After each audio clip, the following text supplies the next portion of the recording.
Hello mga bossing! Welcome back to my channel.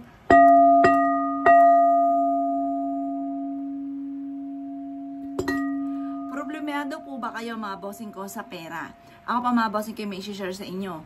Kung isa ka sa lagi na problema tungkol sa pera, masipag ka naman, matyaga, ang dami-dami yung mga nirarakit pero laging ubos ng ubos ang pera po ninyo, na minsan mapapaisip ka, bakit ganun laging ubos ng ubos? Napakasipag ko naman tao, anong problema sa akin? Nako mga bossing ko, isang malaking question mark nga po yan kung ano pong problema sa inyo, kung bakit lagi na lang kayo may problema tungkol sa usapin ng pera. Ngayon pa mga bossing ko, ito lang ang aking pong isa sa mga maipapayo sa inyo, na isa sa mga subok na at favorite ko na mga pampaswerte, at dito rin ako nagsimula. Pero syempre, kung ang kailangan ninyo ay pera, sipag, double time sa pagkayod mga bossing, lalo na kung napakarami mong pangarap. Kung maraming pangarap, marami ring kayod mga bossing ha. Wala pong darating na pagkakataon na sa pinikulang ng natin nakikita na may umuulan na pera. Walang ganon. Kailangan pagtrabahuhan po natin yan. Kailangan sipag, double time sa pagkayod. Maraming pangarap, maraming kayod. Ngayon pa mga bossing, kung ikaw po ay laging may problema tungkol sa usapin ng pera, kunin nyo po yung wallet ninyo na laging walang pera. O siya, pag po ninyo yan. Kailangan alisin natin yung mga negative energy po dyan mga bossing ko sa inyo pong wallet. Dapat mga bossing ko, alisin nyo po yan at ang gawin nyo lamang sa umaga, alisin muna yung laman ng mga ID, kung ano naman po yung mga laman po dyan. Tapos, ipagpag nyo po ito sa gawing silangan. Sabi nyo, tinatapon ko na lahat ang kamalasan ko at huwag ka na muling babalik pa. Umalis ka dyan, kahirapan at puro swerte ang darating sa aking kasaganahan at kayamanan. Ganyan po mga bossing. Kailangan yung mga magagandang ating sasabihin. Dahil yung sabi nga po nila, once na mga bossing ko na magaganda yung sinasabi, kung ano yung salitain, nagaganap po yun. Sabi nyo, marami akong pera. Ganon mga boss. Pagkatapos mga bossing ko, kumuha po kayo ng dahon ng laurel. Yan, yung golden dahon ng laurel, ang golden mga bossing ko, yan po, isumisimbolo ng masaganang pamumuhay. Ngayon pa mga bossing ko, ito yung ating dahon ng laurel. Ngayon, kukuha po tayo ng dahon ng laurel. Halimbawa ito, isang piraso na buo ng dahon ng laurel. Isusulat nyo dito yung matagal nyo ng amount na pinapangarap. Halimbawa, ako pangarap ko, magkaroon ako ng, sabihin na natin na, syempre magwi-wish ka rin naman 25 million. Magwi-wish ka rin naman yung lubos-lubosin na natin. I-wish natin dito 25. Magkaroon ako ng 25 million. Yan. So, ito, 25 million. Ito ay susulat nyo lang, nakaharap ka sa gawing silangan kung saan naliwanag ang sinag ng araw. Yan. Kahit anong araw nyo siya gawin, pero ang pinaka-the best talaga, Tuesday at saka Friday. Kasi sabi nga nila, pagdating sa usapin ng mga albularyo, psychic, or kaya pa mga bossing ko yung mga nagbabasa ng tarot card, pinaka-the best talaga, Tuesday or Friday. Yan. Ayaw bumakas yung million. Yan. Yan, ito. Million. 25 million. Yan, sulat po natin. 25 million. Sabi niyo po, sa pamamagitan ng aking sipag at tiyaga at pananalig sa mahal na Panginoon, makakamit ko ang amount na ito. Magkakaroon ako ng maraming pera at kailanman na hindi na ako mauubusan ng pera.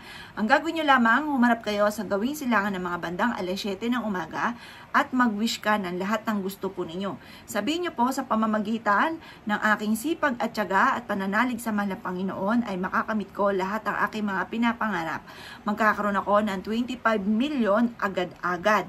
Makakabayad ako sa aking mga pagkakautang at kailanman ay hindi na ako mamumblema tungkol sa usapin ng pera.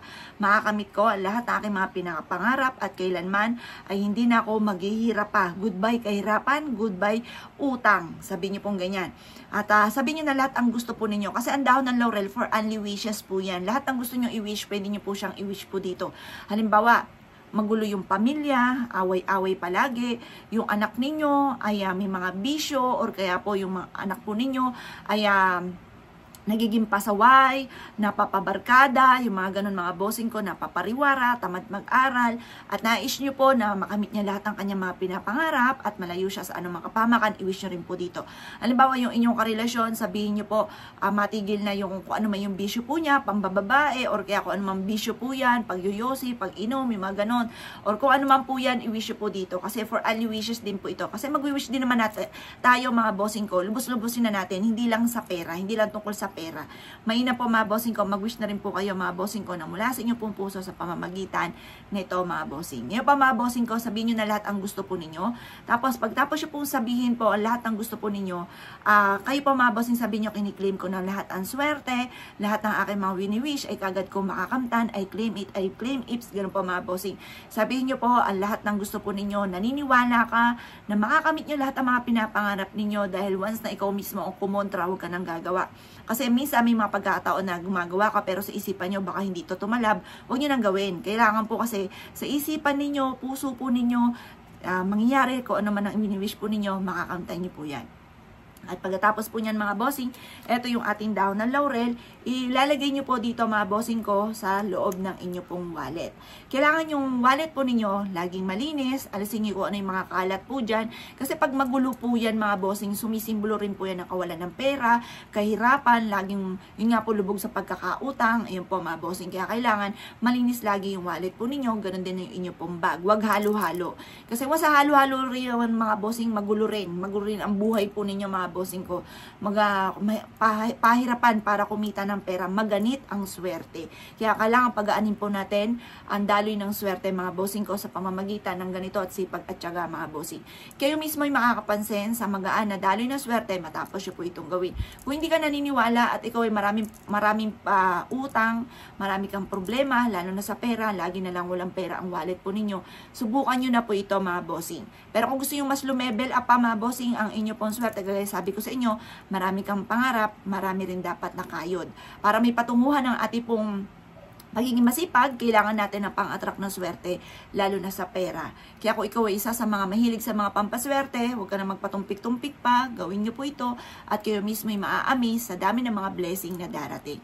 Napaka-swerte nito pagdating ng Tuesday or Friday, pero kung ikaw po ay abala sa mga ganyang araw, at hindi ka makakagawa, pwede nyo itong gawin kahit anong araw, basta umaga lamang. Ang gumagawa ng mga pampaswerte, umaga lamang. Kapag naman full moon, dun lang ang gabi. Kapag full moon, isang araw lang po yun. Pero kung hindi naman full moon, huwag kang gagawa ng gabi. At kung ikaw naman po mga bossing ko ay parang feeling nyo, paborito ka ng kamalasan, sa alas 5 ng hapon, mga bossing ko, dapat nagpapauso ka. Kasi yung pagpapausok naman po mga boss, yung po ay pantaboy na mga bad energy, yung mga parang feeling ninyo, may kakaiba sa loob ng inyong tahanan, alisin nyo po yun dahil maaaring, yun naman ang nagiging dahilan kung bakit lagi kang walang pera, lagi ang dami problema pinagdadaanan. Subukan nyo po itong action i-share mga bossing ko dahil dito ako nagsimula. Simula ako sa scratch mga bossing, basta nag-focus lang ako. Naniwala ako na hindi laging ganito ang takbo na aking pamumuhay. Naniwala ako mga bossing ko na mababago ang takbo na aking pamumuhay at lalo ko sinipagan. Alay ko wini-wish, Papa Jesus, bigyan mo lang ako ng kahit isang pagkakataon, hindi ko ito sasayangin at lalo kong sisipagan. Ganon din po ang gawin po ninyo at subukan nyo po ito mga boss. Kaya kung kayo naniniwala at naisyo po itong gawin, asya mga bossing, good luck po sa inyo po lahat.